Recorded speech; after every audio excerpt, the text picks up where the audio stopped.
Bonjour à toutes et à tous et bienvenue dans votre émission du jeudi. Aujourd'hui, c'est une émission un peu exceptionnelle. Nous sommes sur la vedette 155 de la Société nationale des sauveteurs en mer, plus connue sous l'appellation de SNSM. Et puis, nous avons la chance de recevoir Philippe Bouéry, qui est le nouveau président de la station. Bonjour Philippe. Bonjour Philippe, bienvenue. Eh ouais, les deux Philippe. Est-ce que tu connais l'émission ? Alors je l'ai vu effectivement parce que tu as invité un des membres de la station, Kevin Maubon. Kevin. Et puis depuis ton appel, par curiosité, j'ai regardé le dernière interview, les brasseurs de Saint-Mandrier. Donc les brasseurs. Je vais m'empresser de goûter la bière mandrienne. Ah, elle est vraiment typique, elle a écoute, je te une dirai. Saveur bien à elle. Bon, merci en tout cas d'avoir accepté mon invitation, parce qu'on rappelle que quand on est sur la vedette de la SNSM, à tout moment, on peut recevoir un appel d'urgence, et là, on doit partir. Donc, on espère tenir nos 15 minutes sans être dérangé, d'autant qu'aujourd'hui, il y a énormément de Mistral en mer, donc normalement, les marins prudents ne sortent pas. On va commencer par les présentations. Donc, tu es né où et quelle étude as-tu faite ? Alors, je suis originaire du sud-ouest, c'est assez loin de Saint-Mandrier. Je suis né au sud de Bordeaux quand mes parents faisaient leurs études. Et j'ai grandi dans un petit village au pied des Pyrénées, entre Pau et Lourdes, dans le Béarn. Voilà. Et côté études, donc j'ai passé mon bac là-bas, une prépa, et ensuite j'ai passé un concours qui m'a amené à Brest pour être préparé à une fonction d'encadrement dans la réparation navale dans les arsenaux de la marine, d'où mon arrivée à Toulon au début des années 80. Quoi. Et oui. Donc c'était ton premier métier alors. Oui. Ton premier métier, ça a été de travailler dans ce qui était l'univers naval. Tout à fait. Dans la marine. Donc parle-nous un petit peu de cette carrière avant d'arriver ici à Saint-Mandrier. Qu'est-ce que tu as fait Alors la première partie de mon activité professionnelle, j'ai été nommé en sortant de l'école comme chef de projet catapulte.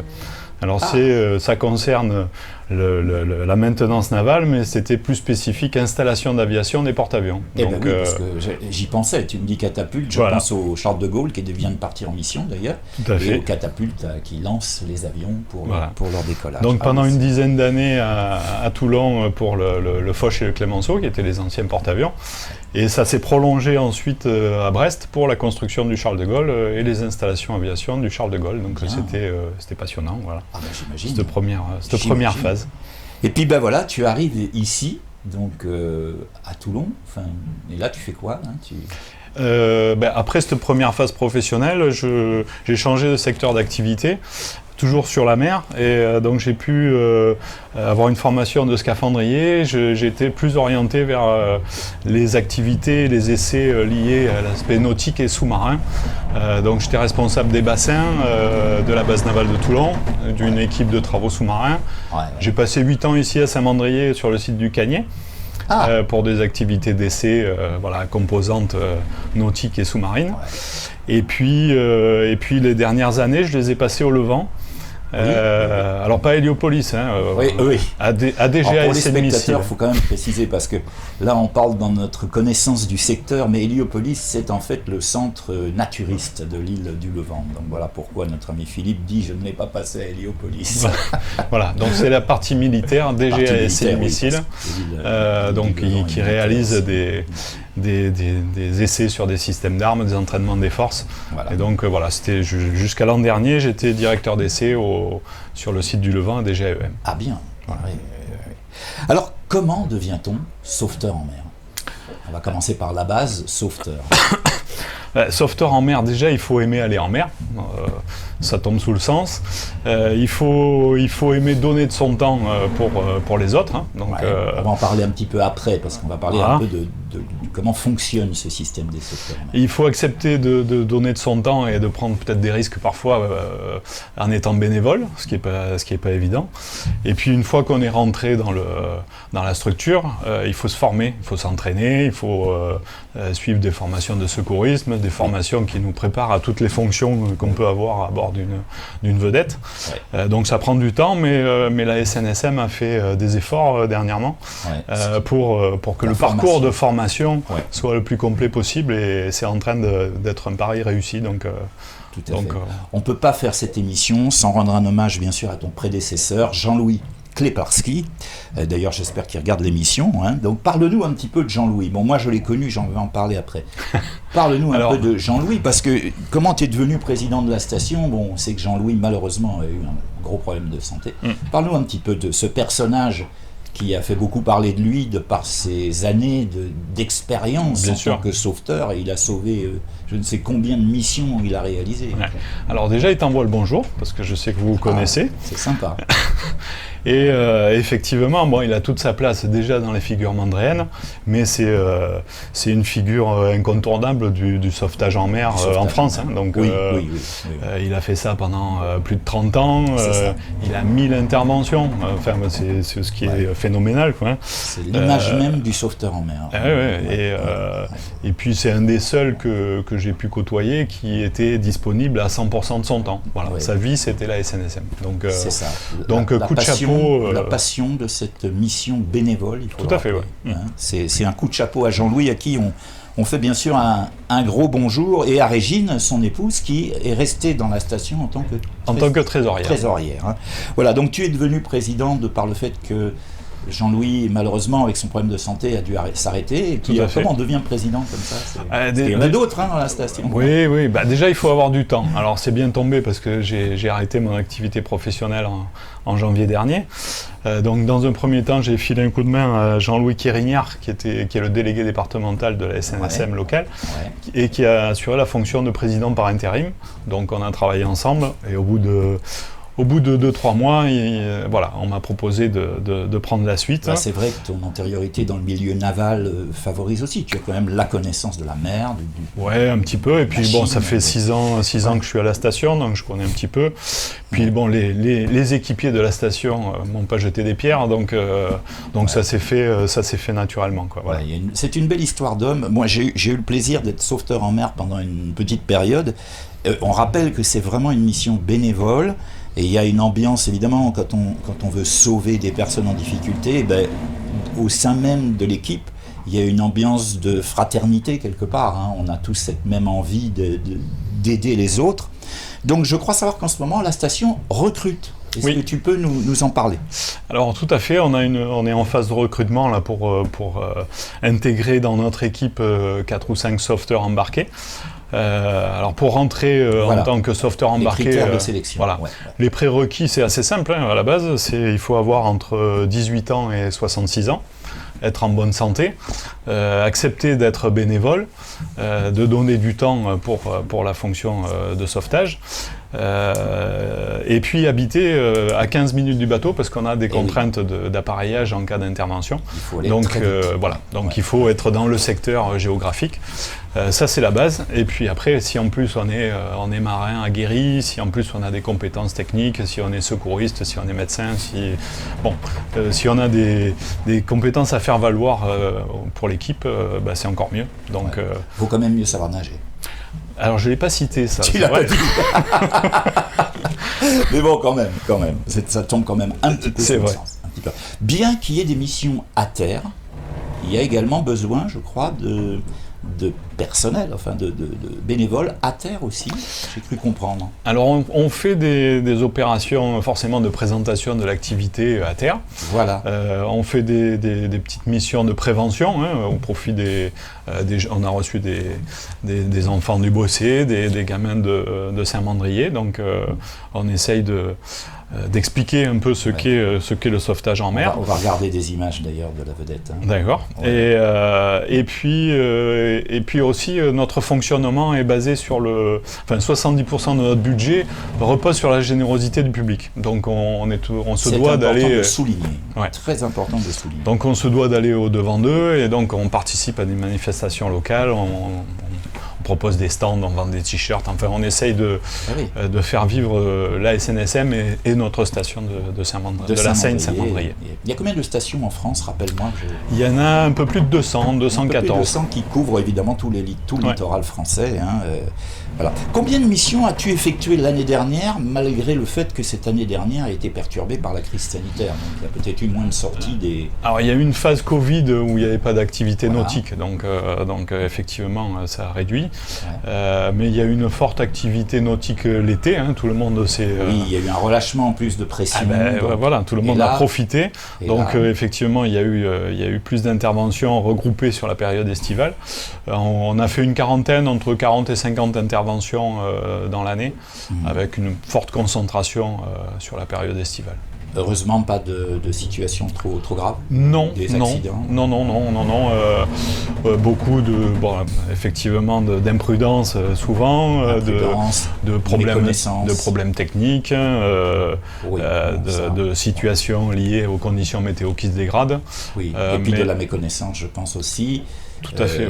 Je vais me faire des ennemis, mais il est vrai quand même qu'il y a parfois des gens qui louent, par exemple, de grands voiliers, des 40 pieds, 50 pieds, qui n'ont pas d'expérience maritime, notamment sur les voiliers.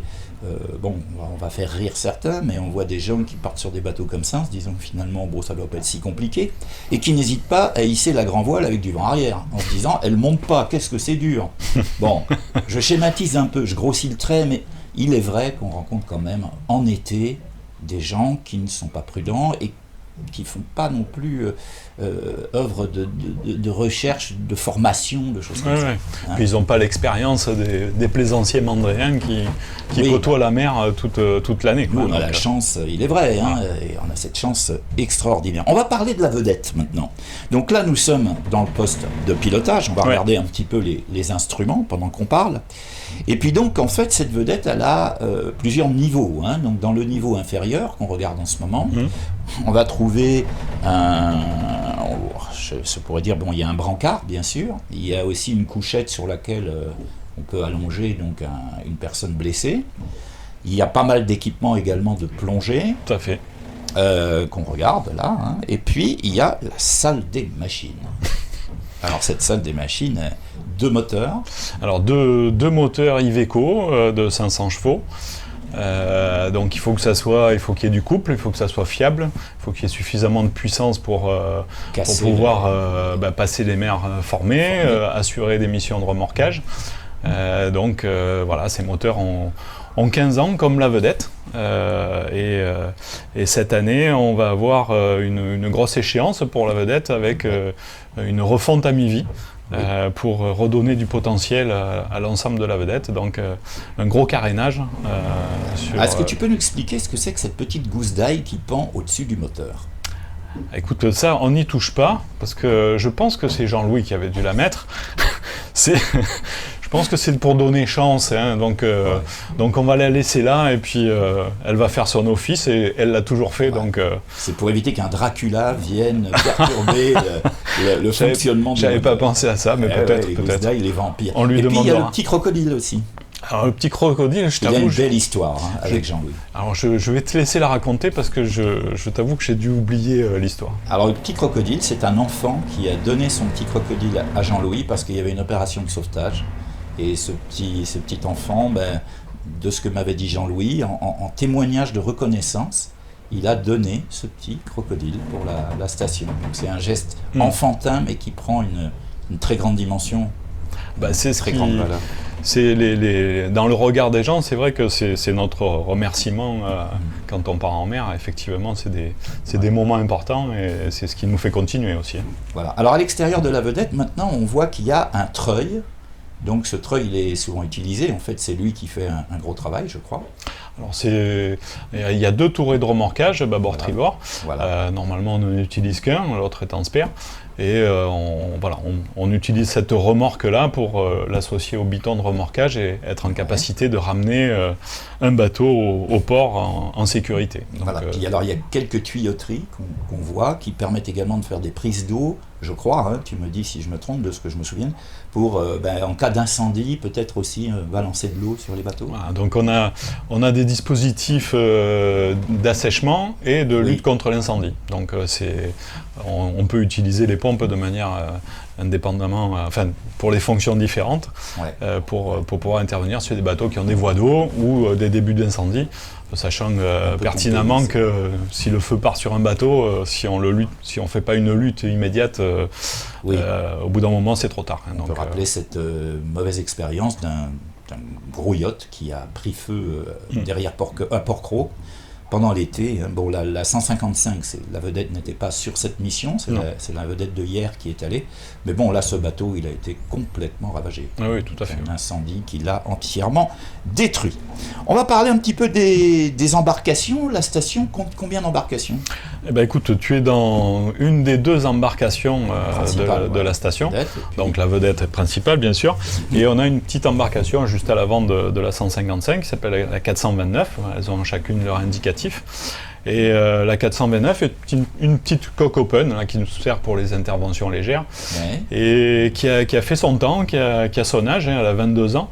Et elle va être remplacée, c'est un deuxième objectif principal de l'année en termes d'équipement. Elle va être remplacée, donc on va recevoir un SR, un semi-rigide, flambant neuf, avec des équipements plus adaptés aux missions de sauvetage. Donc on est et puis alors, il y a ce poste principal qui est au port de Saint-Mandrier, mais il y a aussi un poste à Saint-Elme, le petit port qui est à côté, où souvent cette embarcation est plutôt là-bas, non ? Alors c'est vrai qu'on l'a un petit peu délaissé ces derniers temps, mais avec le changement de l'embarcation de la SNS 429, on va essayer de réactiver notre présence et nos missions sur la baie de Saint-Elme l'été prochain, d'autant qu'ils sont en train de faire des travaux au port de Saint-Elme, donc ça sera un petit peu moins envasé. Et puis pour nos spectateurs qui ne connaissent pas vraiment la région, donc on tangente le Cap Sissier et les fameux 2 rochers, les 2 frères, tout à fait, où il y a de la plongée, il y a beaucoup d'activités nautiques, il y a des gens qui font du paddle, du kayak, il y a quand même pas mal de choses, et donc effectivement des risques et potentiels d'accidents, d'incidents sur lesquels la SNSM pourrait partir en mission. En tant que président, donc tu dois être quand même très très occupé, j'imagine. Quelles sont tes autres passions ? Écoute, je t'avoue que c'est assez chronophage. Puisque c'est le début, hein, mais bon, je vais pas te faire pleurer, hein, j'arrive à trouver du temps pour faire un petit peu de sport. J'ai acheté un petit voilier avec un collègue, donc on essaye de se mettre à la voile, on essaye de se voir un petit peu entre collègues, et puis j'ai de la famille dans le sud-ouest, donc je peux plus facilement maintenant me rendre dans le sud-ouest, donc voilà, j'arrive à occuper mon temps sans problème. Hein. On passe à une série de questions plus légères, qui est une série incontournable qui s'appelle les questions tac au tac. Donc il faut répondre du tac au tac, rapidement, et expliquer la réponse quand même. Parce que si c'est pour dire un mot et on reste dessus en suspens, il faut expliquer pourquoi. T'es prêt ? Ça va très vite. Si tu étais une couleur. Bon, mais là c'est cadeau. Hein.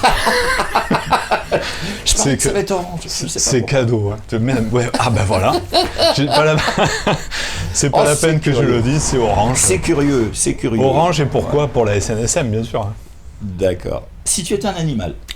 Un animal, écoute, on va dire un labrador. C'est gentil. Alors, d'abord, parce que c'est gentil. J'aurais pu dire un Terre-Neuve, parce que c'était un chien de sauvetage. Oui, mais bon, voilà, je préfère. J'ai eu un labrador, je trouve c'est une bête sympa. Tu as encore un animal de compagnie ? Non. D'accord. Si tu étais un sport en particulier ? Écoute, sans hésiter, le rugby, parce que c'est une activité que j'ai pratiquée pendant des années, et qui a un peu des similitudes avec le sauvetage en mer.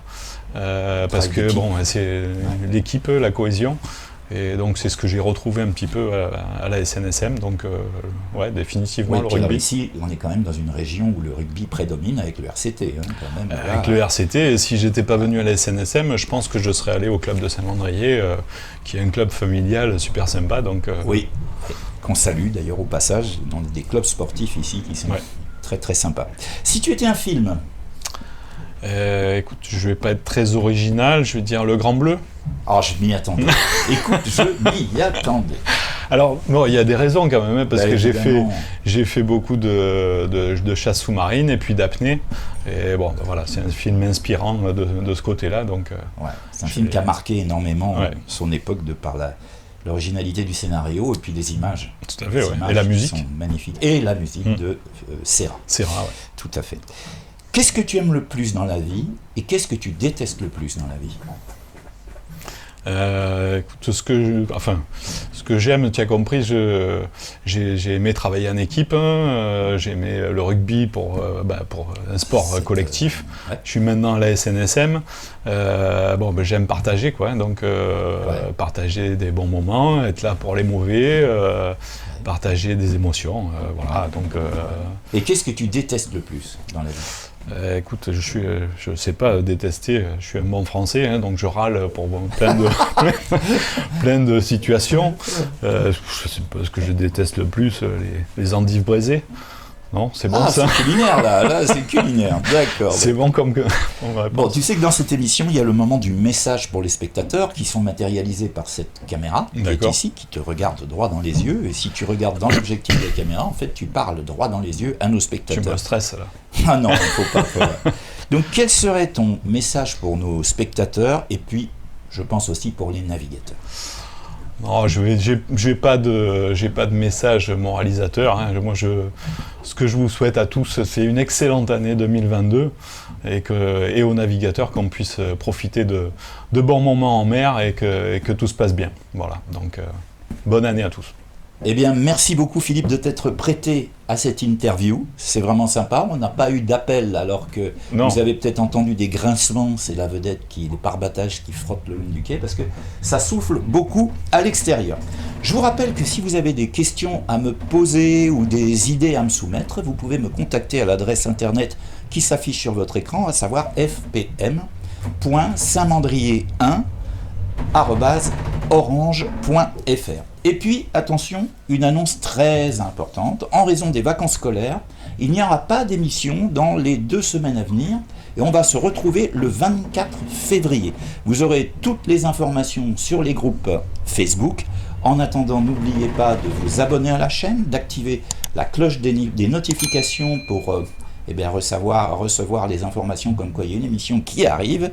Et puis je vous invite toujours à commenter, à partager les émissions. Et sur ce, je vous souhaite bonnes vacances, soyez prudents au 24 février. Merci, au revoir.